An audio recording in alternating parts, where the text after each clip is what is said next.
Hey guys, I'm Chris Buck and a very warm welcome to Friday Fretworks, and this week we're taking a look at this vintage golden era Gibson from 1961. That will cost you about the same as a new Les Paul.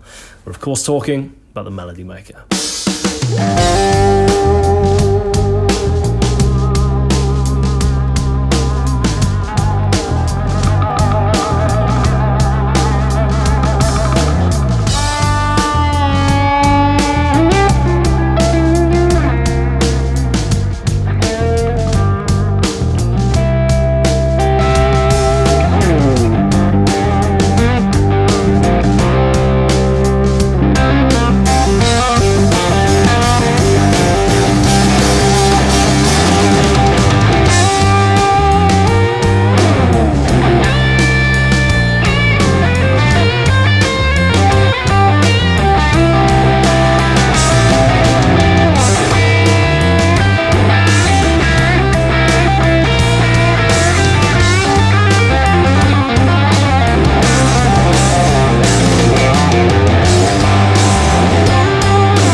Now, 1959 was to prove to be a pretty landmark year for Gibson, if not necessarily at the time, but absolutely in retrospect.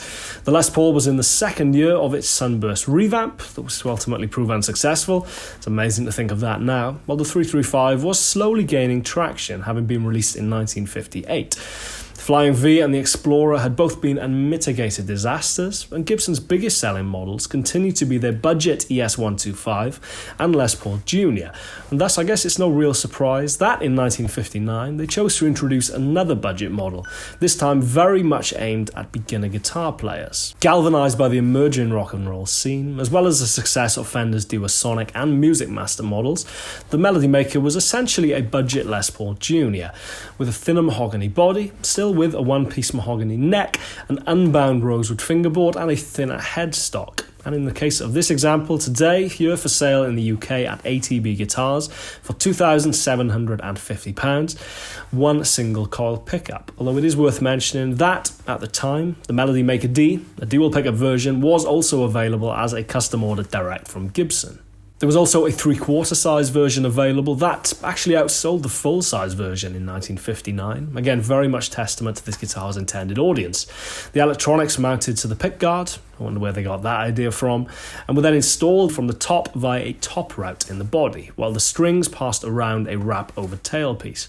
Much like Gibson's earlier budget models, the Melody Maker was to prove to be near enough an overnight success, and in many of the years that followed would actually prove to be Gibson's biggest selling model. And between 1959 and 1970, actually shipped 47,000 Melody Makers. Thanks to its low price, the Melody Maker would have set you back $99.50 in 1960, compared with $132 for the Les Paul Jr., $195 for the Special, and $265 for a Les Paul Standard. The Melody Maker unsurprisingly found favour with new guitar players, and would actually be the first guitar for both Carlos Santana and Billy Gibbons. The design would change in 1961 to a double cutaway, before changing again in 1966 to incorporate the Florentine cutaways of the SG, which was a style that Gibson had pretty much moved over to wholesale in late 61-62.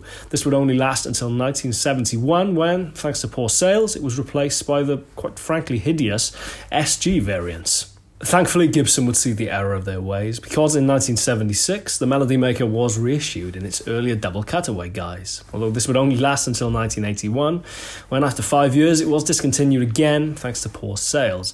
There have been numerous reissues in recent years, but rather confusingly they tend to have been done as a sub-model of the Les Paul, it would seem. You can see Slash playing one here in 2007, just after it had been released, a single humbucker version on Velvet Revolver's cover of the Talking Heads Psycho Killer. But undoubtedly the highest profile reissue would come in 2008, a year later, in honour of, undoubtedly, the Melody Maker's highest profile player, Joan Jett. There's also recently been another Joan Jett inspired Melody Maker, actually an Epiphone Olympic, but it's very clearly inspired by her 65 Melody Maker.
So I guess the only real remaining question is it any good? But prior to playing it, I think my levels of expectation were being somewhat informed by my experience with my 56 Fender Duosonic, a guitar that's vibey and cool and interesting, but a little idiosyncratic, should we say, when it comes to playability. I've compared it in the past to the kind of guitar equivalent of a hot hatchback. You can't help but have a smile on your face when you play that Duosonic, but especially with its smaller size, I wouldn't really say it feels like particularly solidly made guitar, and that's kind of what I was expecting from the Melody Maker. Comparatively though, the Melody Maker just felt like a really sturdy instrument, I guess, for want of a better term, like a really well-made, well-put-together guitar.